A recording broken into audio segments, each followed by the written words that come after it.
எளிய முறையில் PAN card விண்ணப்பம் செய்வது பற்றி பார்க்கலாம். நீங்க ஏஜென்ட் ஐடி ரெஜிஸ்டர் பண்ணிட்டீங்களா? அப்படி இல்லனா ஏஜென்ட் ஐடி கிரியேட் பண்ற வீடியோ லிங்க டிஸ்கிரிப்ஷன்ல கொடுத்திருக்கோம், பார்த்து ஏஜென்ட் ஐடி கிரியேட் பண்ணிக்கோங்க. ஏஜென்ட் ஐடி கிரியேட் பண்ணினவங்க இந்த இடத்துல ஏஜென்ட் ஐடி கிரியேட் பண்ணும்போது கொடுத்த செல் நம்பர் பதிவு செய்ய வேண்டும். அந்த நம்பருக்கு ஒரு ஓடிபி வரும். அந்த ஓடிபி கொடுத்து சப்மிட் பண்ணிக்கோங்க.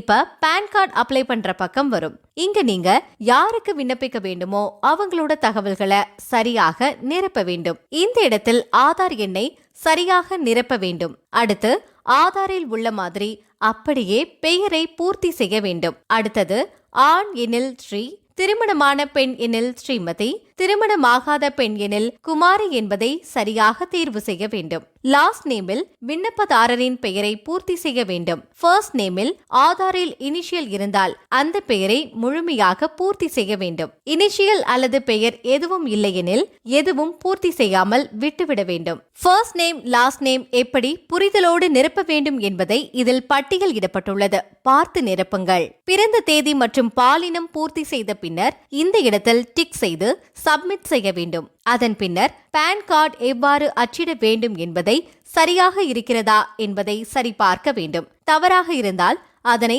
சரியாக பதிவு செய்ய வேண்டும். நீங்கள் எப்படி அதில் பதிவு செய்கிறீர்களோ அப்படிதான் பான் கார்டில் பிரிண்ட் ஆகும் என்பதை தெரிந்து கொள்ளவும். உங்களுக்கு வேறு ஏதேனும் பெயர் உள்ளதா என்பதை நிரப்ப வேண்டும். பெயர் இருந்தால் பதிவு செய்து நெக்ஸ்ட் கிளிக் செய்யவும். சிங்கிள் பேரண்ட் எனில் எஸ் கொடுக்கவும், இல்லையெனில் நோ கொடுக்கவும். தந்தை அல்லது தாயின் பெயர் நிரப்ப வேண்டும். தந்தை அல்லது தாயின் பெயர் மீண்டும் ஒருமுறை ரீஎன்டர் செய்ய வேண்டும். பான் கார்டில் யார் பெயர் வர வேண்டும் என்பதை தேர்வு செய்ய வேண்டும். அடுத்து நெக்ஸ்ட் பட்டனை கிளிக் செய்யவும். அடுத்தது பிசிக்கல் பான் கார்டு எஸ் ஐ டிக் செய்யவும். எஸ் கொடுத்தால் மட்டுமே தபாலில் வரும். சோர்ஸ் ஆஃப் இன்கம் நிரப்ப வேண்டும். செல் நம்பர் மற்றும் மெயில் ஐடி, நீங்கள் கொடுக்கும் மெயில் ஐடிக்கு அக்னாலேஜ்மெண்ட் மற்றும் பான் கார்டு PDF 3 to 4 நாட்களில் வரும். முகவரி பூர்த்தி செய்ய வேண்டும். நீங்கள் கொடுக்கும் முகவரிக்கு பான் கார்டு தபாலில் வரும். அதற்கு முன் போஸ்டல் டீடைல்ஸ் நீங்கள் பதிவு செய்யும் நம்பருக்கு வழங்கப்படும். வேறு முகவரிக்கு தபால் வேண்டுமெனில் இந்த இடத்தை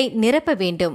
AO டீடைல்ஸ் ஆட்டோமேட்டிக்கா ஃபில் ஆகிடும். நெக்ஸ்ட் டாக்குமெண்ட் டீடைல்ஸ், அடையாள சான்று, முகவரி சான்று, வயது சான்று, எந்த ஆவணம் என்பதை தேர்வு செய்ய வேண்டும். புகைப்படம் மற்றும் கையொப்பம் பதிவேற்றம் செய்ய வேண்டும். அப்லோடிங் சப்போர்ட்டிங் டாக்குமெண்ட்ஸ், மேலே நீங்கள் தேர்வு செய்த ஆவணங்களை பதிவேற்றம் செய்ய வேண்டும். மூன்றும் ஒரே ஆவணம் எனில் அப்லோட் செய்தால் போதும். வேறு வேறு, அதாவது வயது ஆவணம் வேறு, முகவரி ஆவணம் வேறு எனில் ஆட் டாக்குமெண்ட்ஸ் கிளிக் செய்து அந்த ஆவணத்தை பதிவேற்றம் செய்ய வேண்டும். இடத்தை நிரப்பிய பின் சப்மிட் செய்ய வேண்டும். அதன் பின் இது போன்ற அனைத்து தகவல்களையும் ஒருமுறை சரிபார்த்த பின் கன்ஃபார்ம் செய்ய வேண்டும். அதன் பின்னர் ஆதார் நம்பர் கொடுத்து வெரிஃபை செய்ய வேண்டும். இது ஆதார் OTP மற்றும் பயோமெட்ரிக் வைத்து வெரிஃபிகேஷன் செய்யலாம். அவ்வளவுதான். பான் கார்டு 4 முதல் 7 நாட்களில் வீட்டிற்கே வந்துவிடும்.